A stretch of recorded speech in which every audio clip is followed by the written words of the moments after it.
Tapi kenapa surah Al-Ikhlas tidak ada ikhlas di dalamnya? Qul huwallahu ahad, Allahus samad, lam yalid wa lam yulad wa lam yakul lahu kufuwan ahad. Tidak ada kalimat ikhlas. Ulama kita secara sederhana membahasakan bahwa yang dimaksud ikhlas itu tidak ada di dalamnya disebut.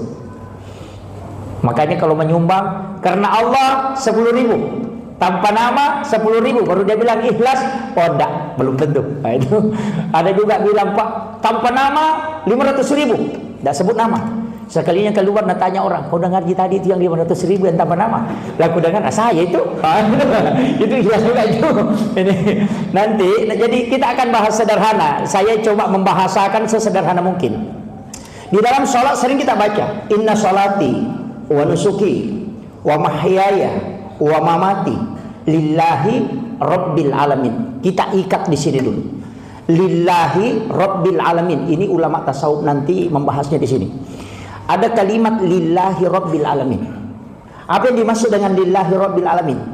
Intinya hanya Allah, tidak ada yang lain. Kalau berharap surga berarti bukan Allah. Kalau berharap neraka berarti bukan Allah. Kalau berharap pahala berarti bukan Allah. Ini kan tiga-tiganya toh. Makanya inna salati wa nusuki wa mahyaya wa mamati lillahi rabbil alamin. Di situ bukan lil jannah. Dan bukan karena surga. Nanti kalimatnya ketika mengatakan lillahi berarti hanya Allah. Saya kasih tahu. Kalau kita melakukan satu kebaikan, kemudian kebaikan itu kita lakukan karena mengharap surga, ulama tasawuf mengatakan itu bukan amal ikhlas. Tapi ini nanti jangan dipotong ya. Ini perekam saya minta jangan dipotong. Nanti orang salah paham. Begini. Orang yang sholat karena ingin masuk surga itu musyrik. Ini jangan dipotong ya. Saya bahasakan dulu. Orang yang sholat karena ingin masuk surga itu musyrik. Orang yang sholat karena takut, kemudian orang yang sholat karena ingin dapat pahala itu musyrik. Alasannya apa? Ini ulama tasawuf kita. Dia mengatakan begini. Kalau kau sholat mengharapkan surga, berarti sholatmu bukan karena Allah tapi karena surga. Surga itu Tuhan atau makhluk? Sekali lagi saya ulang, surga, neraka itu Tuhan atau makhluk? Makhluk. Kalau ada orang sholat karena makhluk, itu musyrik atau riya? Musyrik. Ini tingkatan tinggi Pak. Jangan pusing dulu. Bahaya itu. Ajaran sesat ini, jangan. Kita ambil dulu yang paling tinggi begitu Pak. Jadi ulama itu kalau melakukan ibadah simpun ya'budunallah itu tidak pernah mengharap surga dan neraka. Yang dia harapkan adalah mahabbah ilallah, hanya cinta. Makanya mahabbah adalah kajian yang paling tinggi dalam tasawuf. Nah, jadi kalau kau mengatakan kalau kau ibadah karena neraka itu kan makhluk. Kalau kau takut sama neraka kan neraka itu makhluk. Masa kau takut sama makhluk? Mestinya yang kau takuti itu kepada Allah, bukan kepada neraka. Kan begitu. Tapi kan hakikatnya orang yang takut sama neraka takut juga sama Allah. Cuma takutnya kan begitu. Jadi pengantarnya sama juga orang begini. Mau minta rezeki, dia tidak minta langsung kepada Allah. Datang ke Pak Bupati bawa proposal. Kan begitu. Kalau datang ke Pak Bupati bawa proposal itu bisa musyrik Pak. Kalau orang tidak paham, wah ini kan minta rezeki selain kepada Allah. Rezeki kan mintanya kepada Allah, ini minta kepada manusia. Wah ini musyrik ini. Itu tidak paham. Sebelum kita berangkat kasih tahu Allah, ya Allah, aku punya usaha ini, buat proposal. Aku ingin mendapatkan rezekimu, tapi melalui jalurnya Pak Bupati. Itu kan begitu. Itu kan begitu. Jadi caranya memutar begitu. Kenapa kita sebelum berangkat itu harus memperbaiki niat dengan doa? Itu diatur betul. Dalam Islam ini Pak, semua aktivitas itu dengan doa. Kalau tidak hafal doanya, bismillah. Makanya Pak, mau tidur bismillah. Bismillahnya kan bismika Allahumma ahya wa bismika amut. Kan begitu. Mau makan pakai basmalah. Cuma banyak orang tidak tahu. Mau masuk masjid baca Allahumma ftah li abwaaba rahmatika. Keluar dari masjid apa doanya? Allahumma inni as'aluka min fadlik. Jadi mau masuk WC Allahumma inni a'udzubika minal khubuthi wal khaba'is. Pokoknya semua aktivitas dengan doa. Melihat matahari tenggelam, melihat bulan muncul, melihat terang, itu semua ada doanya. Tapi ada kan bilang, wah kalau begitu Pak Ustaz susah, saya tidak hafal. Karena tidak pernah sekolah. Gampang kalau tidak hafal Pak. Jangan pakai doa khusus, pakai doa umum. Mau makan bismillah, kenyang alhamdulillah, mau tidur bismillah, bangun alhamdulillah. Pokoknya itu saja. Kalau itu bismillah alhamdulillah juga tidak dihafal, mati saja. Tidak itu hancur betul itu. Makanya ada namanya doa umum, ada doa khusus. Kalau kita tidak hafal doa khusus, pakai doa umum daripada kosong. Dari situlah kenapa orang yang mau tidur ada yang disuruh baca surah Al-Ikhlas 3 kali, karena Nabi mengatakan hatamkan Al-Quran. Kalau kau tidak bisa hatamkan Al-Quran, kan sebenarnya surah Al-Ikhlas 3 kali sama dengan hatam Quran. Itu kan pernah dianukan, disembarakan oleh Nabi. Sahabatnya Sayyidina Ali, Abu Bakar, Umar, Utsman. Dia mengatakan siapa yang bisa hatamkan Al-Quran sebelum masuk waktu subuh sesudah Isya, maka aku akan beri hadiah surban. Tidak ada yang hatam Pak kecuali Sayyidina Ali. Mengaji itu sampai subuh tidak selesai. Umar itu tinggal 3 lembar, Utsman tinggal 2 lembar, Umar itu tinggal 1 lembar. Sayyidina Ali belum larut malam dia sudah tidur. Sampai ketika ditanya salat subuh, ditanya siapa yang hatam, tidak ada ya Rasulullah. Siapa yang paling dekat menghatam? Dia bilang, bagaimana dengan Umar? Umar mengatakan tidak hatam ya Rasulullah. Abu Bakar tidak hatam juga ya Rasulullah. Utsman tidak hatam ya Rasulullah. Sayyidina Ali langsung sahabat bilang, tidak usah tanya Ali, dia lebih cepat tidur. Kita sudah capek mengaji, dia gorok-gorok itu di dalam, dia tidur. Tidak usah ditanya, pasti tidak hatam. Nabi mengatakan tidak, panggil dia, kita tanyalah dia. Sekalinya ditanya Sayyidina Ali, bagaimana kau hatam Quran atau tidak? Sayyidina mengatakan, saya hatamkan 10 kali sebelum tidur ya Rasulullah. Kaget sahabat ini, kok dia tidur baru dia bilang khatam 10 kali, kita 1 kali saja. Tidak. Rasul mengatakan, katanya kau tidur. Sayyidina mengatakan, aku pernah mendengarkan engkau di dalam kelambumu berbicara dengan Aisyah. Kau mengatakan siapa yang membaca surah Al-Ikhlas 3 kali sama dengan menghatamkan Al-Quran 1 kali. Dan saya ya Rasulullah sudah baca 30 kali sebelum tidur. Langsung Rasulullah mengatakan, engkau yang mendapatkan surbanku. Langsung bilang, Umar ini curang betul ini. Karena dia dapat. Jadi memang ada itu hadiah-hadiah seperti itu Pak. Makanya nanti kan salat begitu. Jadi ibadah yang kita lakukan itu, kita mau ambil jalan pintas, silakan. Tapi tadi dengan ikhlas. Makanya ikhlas itu ketika orang tidak tahu. Ini ada kuncinya Pak. Kalau kita sedekah, saya sudah bahas kemarin, sedekah jangan lihat uangnya berapa. Itu hanya cara untuk ikhlas. Supaya tidak kita hitung-hitung 100, 500 ini. Kan ini begitu. Kan kadang-kadang kalau kita mau bersedekah Pak, kalau tarik uang 100 didorong lagi masuk. Wah, ini salah cabut ini. Makanya dicari yang paling kecil baru dikasih masuk, baru doanya mau kencang-kencang, baru banyak-banyak yang dia minta. Minta mobil tapi uangnya 2.000 yang dia sedekahkan. Malaikat stres itu, bagaimana caranya cukup ini? Susah sekali. Makanya di dalam sedekah kan begitu. Kalau kita mau ambil yang paling tinggi, kita ambil standar paling tinggi dulu, nanti turun ke bawah. Tawar-menawar ini. Yang paling tinggi bersedekah, ada kisahnya itu. Sampai Rasulullah itu menangis dengan sahabatnya. Jadi dia itu dia bilang, kalau saya kasih orang uang, langsung dia mengatakan, kalau saya lihat langsung dia mengatakan, itu orang pernah saya bantu. Berarti tidak ikhlas lagi. Atau saya bantu orang kemudian saya lihat dia berhasil, saya mengatakan, seandainya bukan saya, dia tidak berhasil. Wah, tidak ikhlas lagi tuh. Jadi bagaimana caranya? Kalau saya menyumbang ke masjid, kelihatan pembangunannya bagus, saya mengatakan, wah bagus masjid karena saya yang sumbang. Wah, tidak ikhlas lagi tuh. Bagaimana caranya? Dia berpikir, oh begini. Saya ambil uang banyak, tidak hitung. Langsung saja ambil, dimasukkan ke kantong plastik atau ke amplop. Baru tengah malam, jam 2 malam, dia pergi di pinggir jalan. Tengah malam, di waktu gelap. Menunggu orang lewat. Sekalinya ada orang bunyi-bunyi sandalnya lewat, langsung dia salam. Assalamualaikum. Langsung dia, waalaikumsalam. Langsung dia sedekahi. Ini uang saya sedekahkan kepadamu. Bawa pulang. Dia tidak tahu orangnya, di tempat yang gelap. Dia tidak lihat mukanya. Pokoknya dia tidak tahu siapa. Dia kasih uang banyak. Silahkan pulang. Dia pulang. Dia bilang, sedekahku, mudah-mudahan itu ikhlas. Sekalinya sholat subuh orang, dengar orang ngomong, dan bilang, ada pencuri itu dapat uang banyak sedekah di pinggir jalan. Jadi subuh ada yang sedekahi, pencuri banyak sekali. Gembira aja itu pencuri. Dia bilang, astagfirullah, sedekahku ingin untuk baik, tapi kenapa pencuri yang dapat? Dia bilang, ini gagal malam pertama, nanti malam kedua saya pindah lagi. Tengah malam lagi sudah sholat tahajud, pindah lagi. Pokoknya jauh dari situ, cari lorong. Di situ tengah malam lagi ada orang lewat, dia salami. Orang jawab salamnya, bilang, ini tak langsung kasih. Ini saya sedekahkan. Sekalinya pergi. Sholat subuh, orang dengarkan. Dia bilang, ada lagi WTS di situ, wanita penghibur. Dikasih sedekah banyaknya. Di kampung sana, tidak tahu siapa yang kasih. Katanya tengah malam dikasih uang. Sudah bilang, waduh salah lagi nih, kenapa WTS lagi yang dapat? Ini yang pertama salah, yang kedua salah, mudah-mudahan yang ketiga tidak salah. Dia pergi lagi, jauh lagi.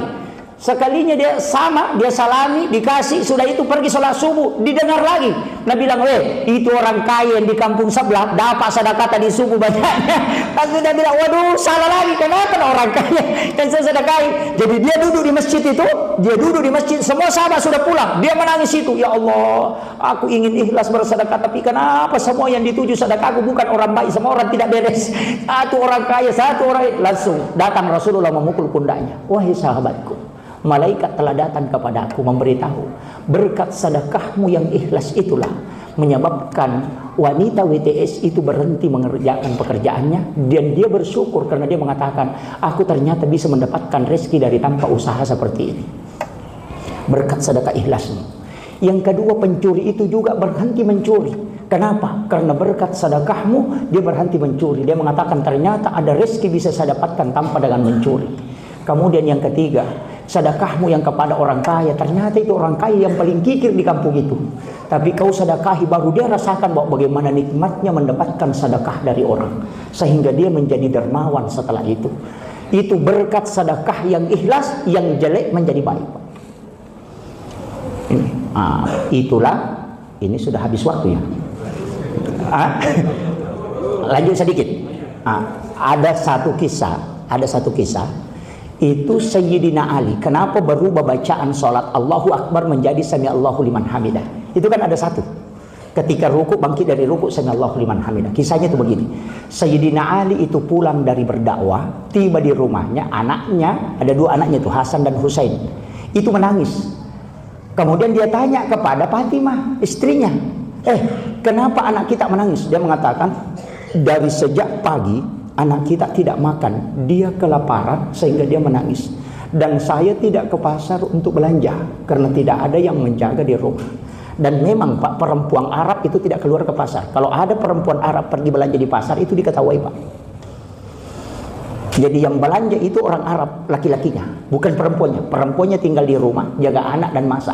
Yang belanja laki-laki. Kalau di Papua Pak, kalau laki-laki yang belanja, wah itu bikin malu deh. Nah kalau orang Bugis, maka kalau lonjok naruh ada tapi segini, itu kan begitu. Makanya memang beda. Makanya Sayyidina Ali mengatakan, jadi dia mengatakan, saya tidak punya uang. Kemudian istrinya mengatakan, saya punya uang 6 dirham. Ini ada uang 6 dirham, silahkan belikan makanan anak kita. Dia serahkan ke suaminya, baru Sayyidina Ali berjalan menuju ke pasar dengan uang 6 dirham tadi. Tidak jauh dari rumahnya, dia temukan ada orang di tengah jalan, itu minta uang, itu minta sedekah. Dan ternyata Sayyidina Ali mengatakan, apa yang kau lakukan? Dia mengatakan, ya wahai anak muda, bantu aku. Aku sudah 3 hari tidak makan. Sayyidina Ali langsung mengingat, anak saya baru setengah hari. Ini orang 3 hari, maka dia mengambil uang 2 dirham, itu dia sedekahkan. Kemudian dia melanjutkan perjalanan. Setelah di tengah jalan, ketemu lagi orang yang tidur di atas batu. Itu hanya memegang ke batu, kemudian dia mengambil batu, dia selipkan di pakaiannya, kemudian dia ikat di sarungnya itu. Itu untuk menahan perutnya supaya tidak kelaparan. Sayyidina Ali kata, apa yang kau lakukan? Dia mengatakan, saya melakukan ini karena sudah 5 hari tidak makan. Saya mengatakan, ini yang lebih parah ini. Tadi 3 hari, ini 5 hari. Ini lebih parah. Dia mengambil uang lagi 2 dirham, baru dia sedekahkan. Tinggal 2 dirham. Kemudian dia masuk ke pasar. Mau masuk di pasar, pas di pintu pasar ada orang tua. Dia masukkan tali kambing di lehernya. Dan kambingnya itu dia balutkan talinya, kemudian dia tancapkan tangannya begini di tiang. Karena dia tidak mampu menahan kambingnya, itu kambingnya selalu jalan. Sehingga dia mengatakan, apa yang kau lakukan? Dia mengatakan, saya ini sudah 1 minggu belum makan. Ini kambing saya mau jual, tidak mau laku-laku. Nah ini yang saya harapkan untuk bisa membeli makanan. Ini makanya saya kelungkan tali ini karena saya sudah tidak mampu lagi menahannya. Sayyidina mengatakan, jangan tinggalkan tempat ini, saya masuk ke pasar dulu. Dia masuk ke pasar beli roti, kemudian dia suapi orang tua ini tadi. Karena dia mengingat ketika ada orang buta yang disuapi oleh Rasulullah. Kemudian dia suapi, setiap dia kasih makan itu dia tanya, sudah kenyang? Dia bilang belum. Karena harapannya nanti roti sisanya itu saya akan kasih ke anakku ketika kenyang. Tapi apa yang terjadi? Pas habis rotinya baru dia bilang sudah kenyang. Sayyidina Ali kan pikir, oh saya tidak bisa untuk anakku ini. nanti saya ke rumah neneknya, kakeknya, mudah-mudahan di situ ada makanan bisa untuk cucunya Rasulullah. Dia pulang, tapi ditahan tangannya. Wahai anak muda, tunggu dulu, bantu saya. Ini orang Pak kelewatan, sudah dikasih makan, minta lagi bantuan. Bantu saya. Sayyidina Ali mengatakan, apa yang bisa saya bantukan? Ini kambing, karena kau kuat, kau jualkan saya. Sayyidina Ali mengatakan, saya akan jualkan. Jadi dia ambil kambing itu, baru tanya, berapa harganya? Bilang 80 dirham. Sayyidina Ali mengatakan, tunggu dulu, saya nanti mau jual ini setelah pulang melapor sama istri. Karena tadi saya diberi amanah sebelum berangkat. Karena itu amanahnya tadi disuruh membelikan makanan untuk anaknya. Pas kembali, dia bawa itu kambing, pas di depan pintu, itu istrinya tersenyum, gembira sekali. Alhamdulillah, kau bawa uang 6 dirham, bawa kambing besar pulang. Begitu. Saya mengatakan, wahai istriku, tidak. Ini adalah amanah. Uang yang kita berikan kepada aku yang 6 dirham, saya mohon maaf. Karena itu ada yang lebih membutuhkan sehingga saya sedekahkan. Apa kata Fatimah? Itulah yang kita miliki. Itu disabkan. Itulah yang kita miliki. Terima kasih kau sudah menjalankan amanah. Itu aja. Dia bersyukur. Siapa yang mendidik, Pak? Nabi. Makanya anaknya bagus. Kalau istri kita suruh pergi beli ikan, baru beli rokok, sudah dapat sandal kalau kembali. Dia bilang, sudah aku sedekahkan. Siapa memang mau kasih? Kenapa kau sedekahkan? Istrinya tidak. Dia mengatakan, itulah yang kita miliki selamanya. Nanti Allah yang membalasnya. Doa istrinya inilah mengatakan nanti Allah yang membalasnya. Terbukti. Dia mengatakan, itu kambing untuk apa? Dia mengatakan, saya diberi amanah untuk menjualnya. Katanya tidak mau laku, dia mau jual 80 dirham. Maka dia mengatakan, tunaikan amanah itu. Maka Sayyidina Ali menarik, di tengah jalan ketemu dengan orang yang naik unta. Jadi ada orang datang naik unta, langsung lompat dari untanya. Baru dia periksa itu kambing, mulai dari telinganya, tanduknya, kakinya, sampai ekornya dia periksa. Baru dia mundur. Sayyidina Ali itu kaget, ini orang periksa kambing datang sekali. Langsung dia mengatakan, wahai anak muda, inilah kambing yang dipesankan nenek saya, nenek buyut saya. Kalau ketemu dengan kambing begini, beli. Langsung dia mengatakan, memang mau dijual. Langsung dia mengatakan, saya beli 100 dirham. Padahal harga kambing di situ cuma 80 90. Dia mengatakan, saya beli 100 dirham. Sayyidina Ali mengatakan, saya tidak jual. Dia mengatakan, kalau begitu anak muda, saya beli 200 dirham. Di riwayat itu mengatakan 250 dirham. Mengatakan, tidak, saya tidak jual dengan 250. Kalau begitu saya beli 500 dirham. Sayyidina mengatakan, tidak, saya tidak jual dengan 500 dirham. Langsung orang ini mengatakan, sebutkan berapa harga kambing. Sayyidina Ali mengatakan 80 dirham. Coba Pak, ada penjual di Sorong begitu. Coba itu ditawar naik, dia kasih turun. Kenapa dia jual? Dia mengatakan, ini kambing bukan milik saya, hanya amanah. Dan saya disuruh menjualnya 80 dirham, makanya saya sebutkan 80 dirham. Langsung orang ini mengatakan, oh begitu. Kalau begini, dia hitung. Kasih uang 80 dirham. Ini harga kambingmu. Baru sisanya dia pegang. Ini uang di dalamnya 600 dirham. Sisanya kau ambil. Hadiahmu. Ambillah. Sayyidina Ali ambil, dia pisahkan. Karena tempat uang itu terbuat dari kulit unta. Dia pisahkan itu, kemudian dia ikat. Kemudian dia cari orang tua itu di pinggir pasar. Ketemu, dia kasih tahu. Ini kambingmu sudah laku. Harganya 80 dirham dengan harga yang kau sampaikan kepadaku. Ini ada uang sisanya. Hadiahnya kambingmu itu milikmu. Bayangkan Pak. Mengatakan, oh begitu, iya. Kalau begitu, kau selesaikan amanah. Sayyidina Ali mengatakan, saya sudah selesai, sudah lepas tugas saya mohon izin. Karena dia melihat bayangannya sudah mau masuk sholat duhur. Dan Sayyidina Ali itu langsung buru-buru dipegang pundaknya sama orang tua ini. Anak muda, berhenti dulu. Kau kenal saya atau tidak? Dia mengatakan, aku tidak kenal. Dia mengatakan, kenapa kau membantu aku? Dia mengatakan, bukan engkau yang aku bantu, tapi aku membantu karena Allah. Itu keikhlasannya betul. Tapi orang tua ini mengatakan, tahukah engkau siapa yang meminta uang tadi di dekat rumahmu? Sayyidina Ali mengatakan, aku tidak tahu. Dia mengatakan, itu adalah saya. Di tengah jalan kau tahu siapa yang kau kasih uang 2 dirham? Sayyidina Ali mengatakan, aku tidak tahu. Dia mengatakan, itu adalah saya. Kau tahu siapa yang membeli kambingmu? Sayyidina Ali mengatakan, aku tidak tahu. Dia mengatakan, itu adalah saya. Sayyidina Ali mulai kaget. Ini orang siapa? Katanya, dia yang pertama, dia yang kedua juga yang beli kambing. Baru dia mengatakan, yang berdiri di depanmu ini, itu juga tadi yang membeli kambing. Langsung Sayyidina mengatakan, siapa engkau? Dia mengatakan, saya adalah malaikat Jibril. Sayyidina Ali itu menangis. Barusan ketemu malaikat Jibril berbentuk manusia. Kemudian Sayyidina Ali mengatakan, tidak, Saya harus tinggalkan tempat ini. Ini waktu duhur sudah mau masuk. Sayyidina Ali itu berjalan, dikatakan tidak, tunggu. Ini uang, kau ambil, milikmu semuanya. Allah menguji keimananmu dengan sedekahmu beserta keluargamu. Dengan doa istrimu, maka Allah membalas 6 dirham itu menjadi 600 dirham. Ini milikmu semua, hadiah dari Allah melalui aku, kata Jibril. Sayyidina Ali mengambil uang itu, dia tidak masuk ke pasar. Dia menangis itu. Apa yang didoanya? Sambil berjalan dia mengatakan, ya Allah, tidak ada gunanya uang 600 dirham yang kau berikan ini untuk dunia kalau saya masbuk dalam sholatku. Karena hidupnya Sayyidina Ali tidak pernah masbuk dalam sholat. Selama dia hidup itu masuk Islam, tidak pernah masbuk di dalam sholatnya hingga dia wafat. Dia menangis itu, ya Allah, tidak ada gunanya harta yang kau kasihkan 600 dirham ini tidak ada nilainya kalau saya tidak melihat wajahnya Rasulullah keluar dari kamarnya. Karena Sayyidina Ali selalu duduk melihat wajah Nabi ketika keluar dari kamarnya. Sayyidina Ali menangis itu karena itu yang dia rindukan setiap waktu sholat. Tapi dia tidak bisa dapat. Dia berlari kemudian mengingat wasiat Rasulullah. Wahai sahabatku, wahai umatku, ketika engkau terlambat maka jangan berlari menunaikan sholat karena dia akan bersama syaitan. Maka Sayyidina Ali jalan pelan. Setelah Bilal bin Rabah azan, Nabi keluar dari kamarnya, tempatnya, dia melihat tempatnya Sayyidina Ali kosong. Makanya Rasulullah bertanya, kemana Sayyidina Ali? Nah, tidak ada. Sahabat mengatakan, tadi ada ya Rasulullah, kami lihat berjalan, tapi tidak tahu kemana. Nabi mengatakan, kalau begitu Bilal, jangan dulu iqamat. Nabi masuk kembali ke dalam rumahnya, tunggu dia. Inilah yang menjadi dalil bahwa kalau ada orang selalu datang sholat, nah kebetulan dia ada di kampungnya tidak ada, itu boleh ditunggu. Tapi kalau tidak pernah datang, Pak, jangan coba-coba tunggu.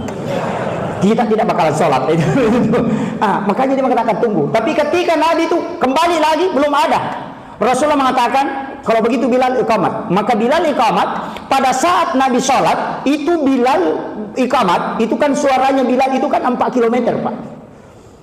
4 km. Dan Bilal itu azan tidak pakai mic, tapi itu sampai 4 km. Memang wajar, Pak, karena tidak ada tanaman. Padang pasir, baru angin berhembus kuat. Sama jadi gunung. Kalau kita tadi di sini, sampai gunung sebelah orang dengar. Saya pakai begitu. Makanya itu 4 km didengar. Di qamatnya itu didengar Sayyidina Ali. Menangis dia, ya Allah, tidak ada gunanya yang kau berikan rezeki ini, justru musibah untukku. Tapi ketika dia berwudu, Rasulullah ruku dalam sholatnya, itu malaikat Jibril datang membisik Rasulullah, jangan bangkit dari rukukmu sebelum Sayyidina Ali masuk ke dalam saf. Rukulah Nabi lama. Setelah itu Sayyidina Ali takbiratul ihram, kemudian langsung ruku. Setelah itu Nabi merubah Allahu Akbar menjadi sami Allahu liman hamidah. Itu mukjizat yang diberikan oleh Allah kepada Rasulullah dengan bisikan malaikat. Tapi ada hikmah, Pak. Sayyidina Ali karena sedekahnya Allah membalasnya langsung. Dan banyak orang tidak tahu bahwa ada mungkin orang biasa yang kita sedekahi, tapi di situ ada malaikat-malaikat Allah yang menjadi saksi. Makanya sedekah itu jangan terlalu terikat kita dengan sedekah. Kenapa? Sayyidina Ali itu tidak tahu siapa orang ini, tapi ternyata itu adalah malaikat. Maka ini kuncinya, Pak. Sedekah itu langsung dibalas. Ini sudah lewat. Akhirul kalam, wallahul muwaffiq ila aqwamit thariq. Assalamualaikum warahmatullahi wabarakatuh.